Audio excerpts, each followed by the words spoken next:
What a joy that you have found us for this podcast. How exciting it is to think that this spiritual message is going out to people around this planet.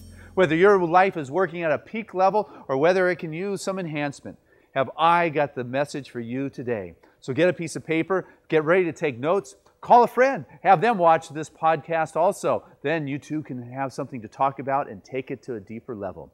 So enjoy. Here we go.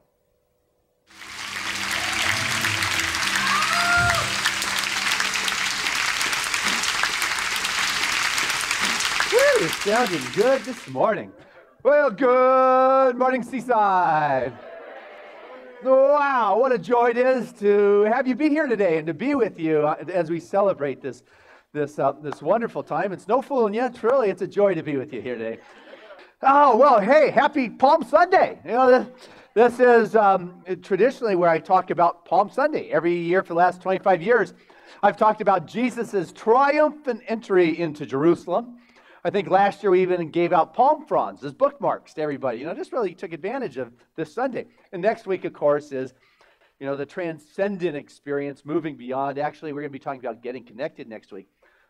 But I tend to have left out like an important part of this week that we really don't like to talk about. And it's the betrayal. It's like this guy got betrayed. His closest buddy gave him up for a few coins. That was just not a very nice thing to do.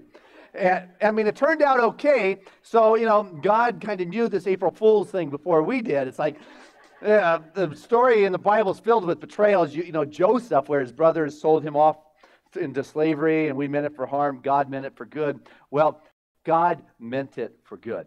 And those of you that got my Evite this week, how was that? You sent out an email to everyone, the inspiration? 3 of you. Okay. Well, we just started. So in the Sunday program, if you'd like to get my weekly inspiration reminder about what's happening on Sunday, fill that out. And I shared in that Evite that Jesus did not get caught up in the betrayal, but he saw a larger picture. He saw the God picture. He saw the divine image, which assisted him to move through the earthly pain and the difficulty. And in our lives, if we can move beyond the earthly plane and move beyond the difficulties or the betrayals or the difficult times that are there, we will free ourselves. Because if you stop to think, these guys entered in Jerusalem on this triumphant entry. You know, there was celebration, there was music, it was the Passover. Everybody came into town for this free meal the guys were giving out. Jerusalem was giving out free food, and it was a party. They were celebrating. People, they were sitting around on the night of the Passover, the end of the day, and like, look, hey, it was pretty good. The word's out there. They're eating. They're all sitting at the table. They're drinking. And then Jesus kind of blows the mood. He says, one of you guys is going to deny me. The other guy, someone is going to betray me. Now, if that's not a buzzkiller, I don't know what is. It's like the mood instantly shifts. It's like, Peter, you're going to deny me. Oh, not me. I'm not going to do that. And the guy who has his hand in my food bowl, which is the one sitting closest to Jesus, his best friend, gets to sit near the good food, which the leader gets, has his hand. Judas is like, oh no. It was not a good moment.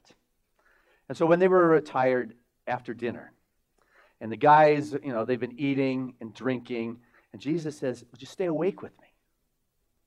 Now, come on, guys, it's my last night, last few hours. Stay awake, pray with me. And, you know, they're passing out, sleeping, you know, whatever you do after you've been partying all afternoon. But it's so indicative of what that Christ message, that divine consciousness is saying. Would you stay awake with me? You know, you got these earthly realms. You got your earthly stuff going on. You've got your physical sensations taking place. And that Christ consciousness is stay awake. Spend some time with me. You may not have this connection anymore. I may be gone. Would you just please stay awake a little bit longer? No one did. So he climbed up the little mountain behind Gethsemane. And he's sitting up there praying, meditating, connecting with God. He sees Jerusalem on one side, and he looks off the mountaintop towards Jericho, which is his escape route. I mean, he's clear what's going to be taking place, that he could just take off, head towards Jericho, over the river Jordan, and he would be safe. No one would ever know of him. But that's not what it was about. He started seeing the guards come up the hill. It's not like they took him by surprise, man. He had premonitions and he saw the lights coming up the hill. He said, God, if you could just take this cup from me, Let it not be my will, but thy will. If you could just take this experience from me. But you know what? That underlying something to our prayers for the highest and best good. When we pray, when we're specific, to speak our word for our intention, if we always remember for the highest and best good of all concerned here, God, let it be your will, not my idea, not my earthly perspective. Let it be yours. And in comes Judas and betrays him with all things a kiss, which is a very common Eastern hello. They kiss. Hey, buddy. That's him. They pull out their swords and say, you don't need it. Jesus is saying, the body is weak, but the spirit is strong. Go ahead, take me. And in our lives, sometimes we're tempted like that. We know what it is we have to go through. We have got the pain in our life. It's what brings many people here for the very first time into Seaside or into a New Thought church. It is the pain, it is the difficulty, it is the struggle, it is the betrayal, it is the loss that brings people to Seaside for the first time, searching for some comfort. And what I've come to recognize is that we have to go through that pain and that difficulty. Seaside is a place where you get to come in your times of your pain and your times of joy. And I hear too often that people, after they've come here and they see it's such a good place, it's a happy place, it's a place we celebrate our divinity. And when their life is not up and celebratory and it's like the pain, they don't come here. It's like, I don't want to make people feel bad. Yeah? Everybody's so happy and I'm feeling miserable. I need to wallow in it some more. I'm encouraging you, reminding you, Seaside is here for you in your times of pain and your times of difficulty. We are here when you're in a place of joy, come share that joy. And when you're in a time of pain, come back here and experience it. Because what happens too often is we just want to skip over that painful part. That's what I noticed in the New Thought movement. Let me just skip over the pain and get to the good stuff. Let me just get to that soul lesson and have it all valuable. We want to skip over the journey. And we can't do that. To free ourselves from the battle that we're in, we need to see anew. Tao Te Ching says, to see with new eyes unclouded by longing. Be able to see with new eyes where it's not clouded by longing, that this is the way it should be. I've been betrayed, and this is the way I think it should turn out. Get him! No. Not my will. Just fooling God. It's April Fool's Day. Unclouded by longing. See, we are at battle when the unawakened mind is at battle. We are in a place of war with inside ourselves on the outside because there is a sense of ignorance. There's a sense of not understanding, of not seeing the larger picture, of not seeing the God dream that has been implanted in my heart and soul, and what I am going through that is going to assist this expression of God to stand as a pillar of light in a shaking time in our world. Whether they're crucifying messiahs, whether they're warring on the planet.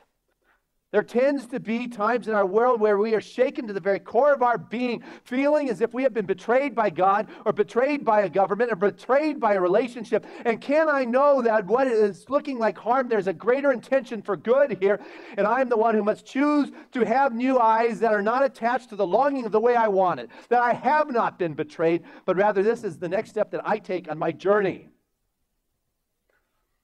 Oliver Wendell Holmes said, it is not the perfect, but the imperfect that need our love. It's that imperfection that needs the caring, the nurturing, and the love. Confucius said that let us forget the injuries, but never forget the compassion. Let us forget the injuries, but not the compassion.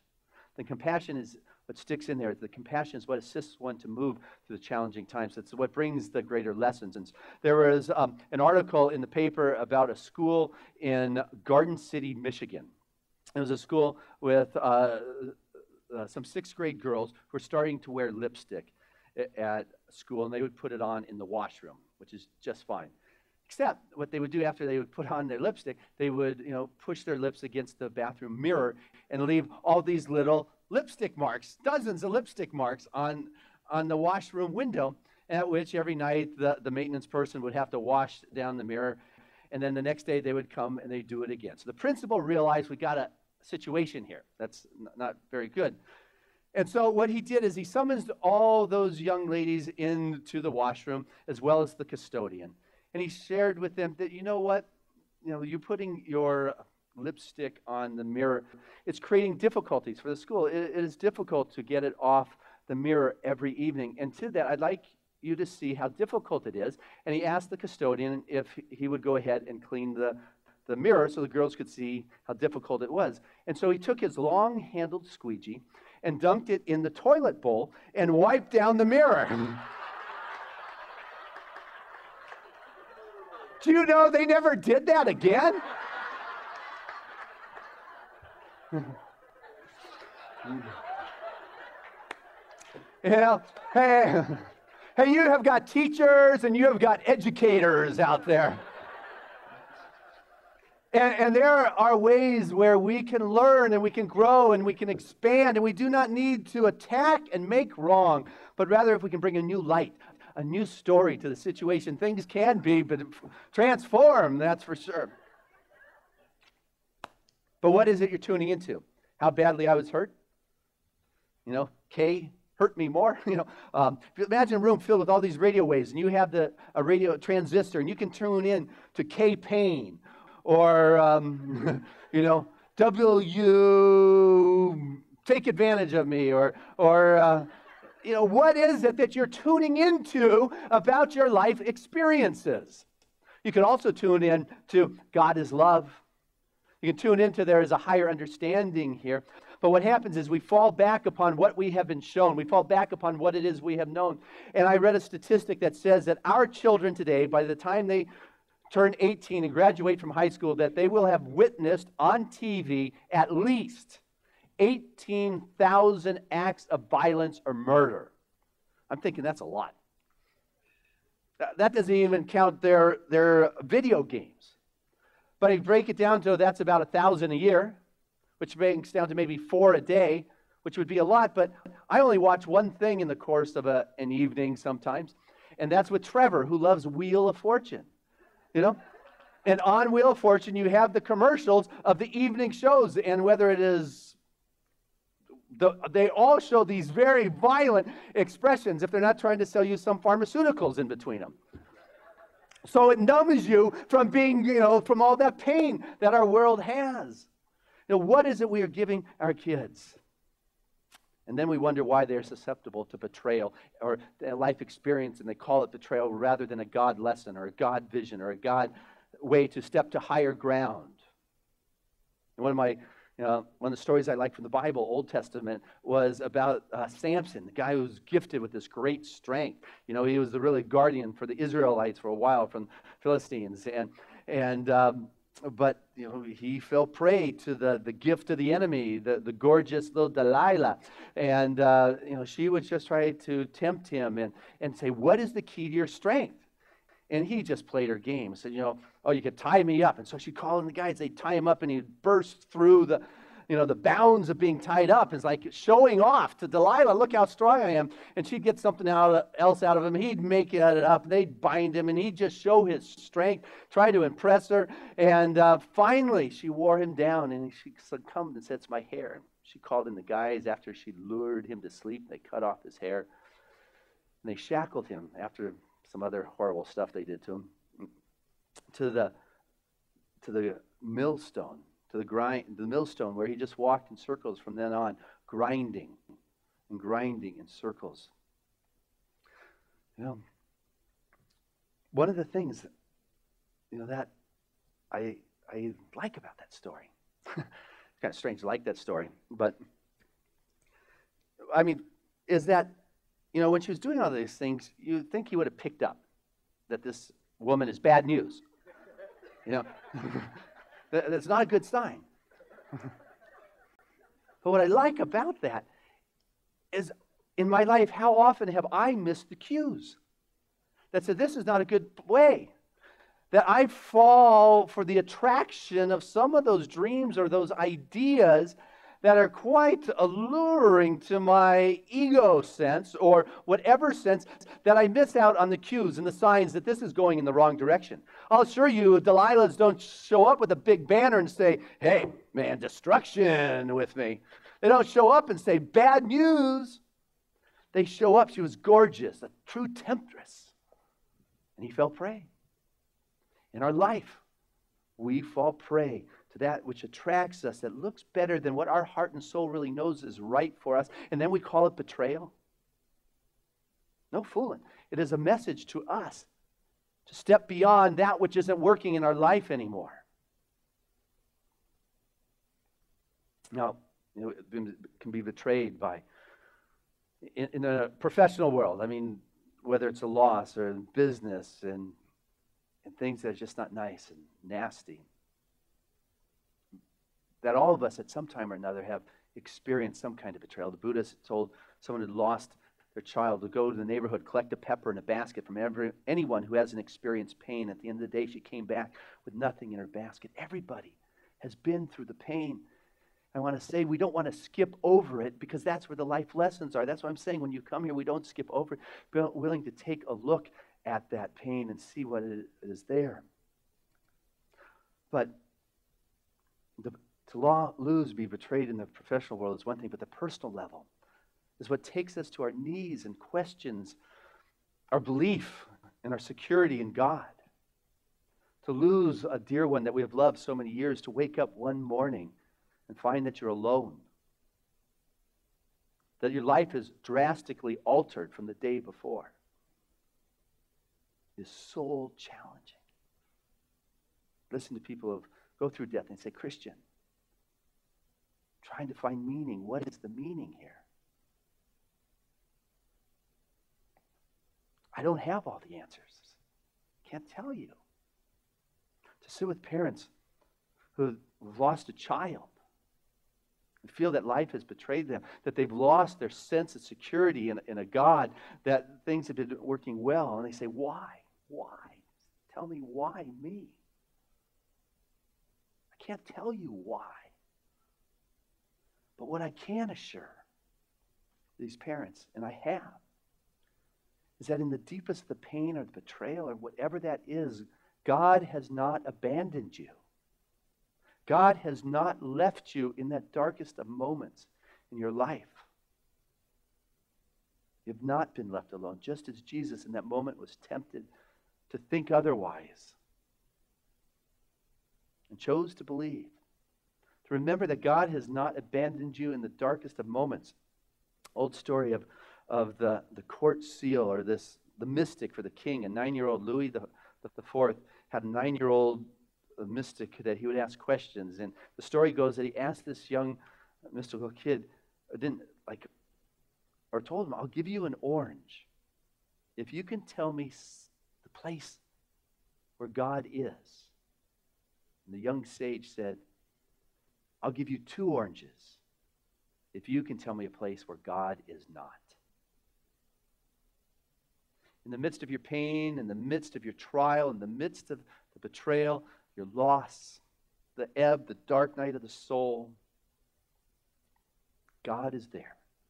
So we got to stop asking why. Why is going to keep us stuck? Why is going to keep us shackled to that grindstone, that in that mill, just going in circles, looking for the why, and living with a sense of blame. I could have been a contender. I could have this, or I could have that, or I missed my opportunity. We remain shackled and stuck. Stop asking why and say, what now? There's a piece of healing for you. Say, what now am I to do? What is it for me to be doing in my life at this point? I'm not here to tell you what it is. I'm saying that you have the answer. You know, this betrayal stuff is heavy. But forgiveness is one of the keys out, is the way out. Remember one of my earlier science mind classes, in foundation class, a young lady, shared the story of how she grew up in a home where her father physically and emotionally abused her, that she never knew a moment of safety. She was afraid to turn off the lights at night, to close the door. She remembers vividly at the age of 10, one experience. Her dad was an alcoholic. Her mom was terrorized by her father. That at the age of 10, a vivid memory she had was her father holding her family at gunpoint on the couch in their house until he passed out drunk. She remembers growing up hoping and wishing to burn down the house so she would lose her family. Age 16, nervous breakdown, ended up in a clinic. which became her freedom, became the opportunity for her to see a healthier way, to step free of the battle, to move beyond the unawakened mind and to realize that this was not normal, that this was not okay, that it was not acceptable behavior, stepped out into life. It was 20 years later, 2 decades later in class, beginning to talk about it, beginning to choose to experience the freedom. The forgiveness is what gives one freedom. To choose peace instead of this. So you get to choose a different story. You get to choose where one meant betrayal and to hang you and to give you up for a few pieces of silver. God had meant it for something greater. It was in that moment that she had the opportunity to begin to practice separating the behavior from the being. It was in that time she began to try to attempt to communicate with her father in forgiveness. He refused to ever respond to her again. Had to deal with that pain that was alive in that moment. Chose to begin to choose that I wanted peace instead of the pain. Began to realize that it is in forgiveness that you free yourself. She chose, instead of bitterness, to have a life that was better. That is the choice we get down to. Is it going to be bitter or is it going to be better? It's like picking up a hot coal out of a fiery pit and wanting to throw it at the perpetrator and burning yourself. Came to discover this forgiveness thing is a process that comes out in layers. You do your work and you're done with it, and when it comes up, you deal with it again. You have to go through. It'd be nice to just get to the end. But sometimes it is a journey of the soul that gets to explore, and the betrayal is the catalyst. The rejection is the catalyst. The someone who took something from you that should not have been right can be your catalyst. It is not the way you need to get your soul lessons, but if it is something that you have experienced in this life, you get to decide. And to be able to forgive doesn't make you this great saintly being. What it does is it gives you your freedom. So you can see as God sees. So you can begin to see in a new way, in a God way. So that dream that you catch begins to call you forward. So that dream that you catch leads you on to a greater dream. The dream that you have will lead you to a greater dream. And that greater dream will lead you to a greater dream. It is taking one step and taking the next step. But you have to break free of the shackles of that grindstone that you have found yourself entrapped in. If you want to free yourself from the battle and the war of the ignorance of lack of understanding that is within your life. The choice comes down to you, whether you are going to free yourself or whether you're not going to free yourself. Can't do that for you. Goethe said that knowing is not enough. We must apply.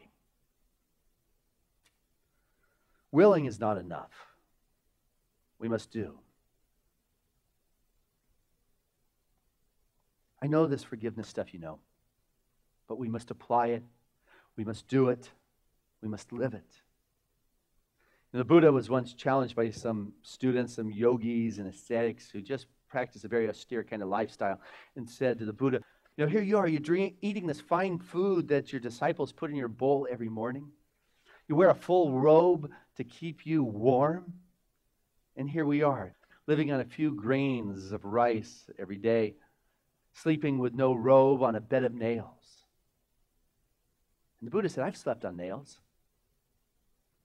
He said that I have stood with my eyes open, staring at the sun and the sands of the Ganges. I have lived on less food than would fill a fingernail every day. What I found is denying the body is not the way. Abstention or attachment is not it. There's a middle way. There's inclusion. There's compassion. There's understanding. And I choose the middle way. I'm in a body. I've got to honor the body in this world in which I live. If I'm in an experience, I've got to honor that experience. I do not need to just destroy it, but rather learn and to grow and to evolve from it. Because life is pouring forth its blessings in our life, and so often that one particular experience will grab our attention because there's such a stream there that we think this is the ultimate experience of my life, that this is where it is going. It's like the water pouring forth from a gargoyle on a cathedral or a classic building. You ever see those gargoyles where the water is the downspout for the rain that comes out, and you look and you see this spout of water, and it's like, wow, there, look at that. But the truth is that water is coming from the skies, the heavens, an infinite source. It is coming down all over the roof. It is being funneled through the rain gutters, and you just see the stream. It is coming from many places. Your life experience is expressed in a multitude of ways. You're a multifaceted expression of God. And if you allow yourself to get consumed or attached by one experience that happened that you have framed in a way that this is horrible, why me, blame, I could have been contender, you know those stories. Rather than using it as a launching pad for that vision that God has placed in your heart and soul, and know that this is just one of your steps, horrible or beautiful, pain or joy. It is part of what you are doing in this thing called life, and you are the one at choice. No one or no thing outside of you can have any power in your life unless you give it to it.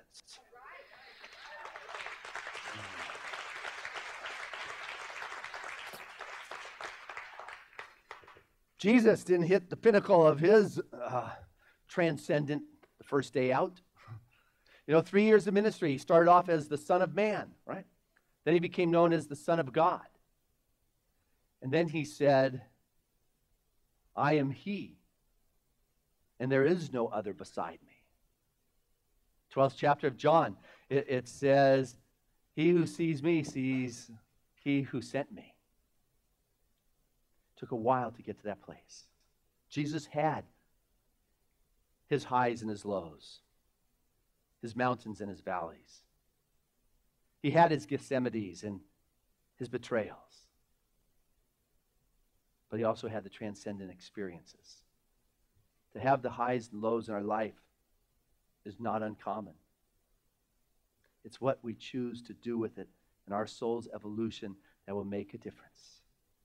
And we can see the pain that is there. And we may want to say, God, if you could just take this cup from me. The body is weak, but the spirit is strong. Take it from me, God. But remember, not my will, but thy will. That's what I've come for.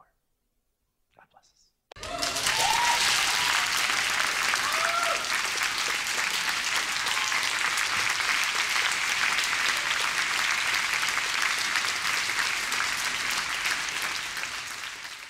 So I'd like to invite the ushers to come forward as we do take our gift from our heart. Again, with a lot of heart and soul and passion. Divine love through me blesses and multiplies all that I am, all that I give, and all that I receive. I am prosperous now. Hey, I trust you enjoyed that podcast. It was very exciting to be able to create that and to know that there are people like you all around the world that are observing and integrating these spiritual principles into their life. And so if you enjoyed it, what I'd like to do is encourage you to tell a friend or bring several friends together and watch another one of these podcasts, and then afterwards take some time to talk about the spiritual principles, to talk about the stories and what significance they have and relevance they have in your life. What then happens is it moves to a deeper and deeper level in your world. It becomes real and assists you to create the freedom in your life that your heart and soul so desire. So if you like this, I encourage you to watch it again, but also tune into our website here at seasidecenter.org. There, you can get some of my written material and take a look at it. You can read some of my spiritual prayers. You can even go to our online bookstore and order some of the books. And if you're so moved, what I greatly would appreciate is your financial support, which you could do online at seasidecenter.org. It is support like yours that assists us to be able to continue to do these kinds of gifts for humanity and send it out to the world. Because you know what? We are making a difference with this spiritual message. And because of support like yours, people are being touched in the farthest reaches of this planet, as well as our backyard, more than we could ever begin to realize. So I thank you from the fullness of my heart for making a difference.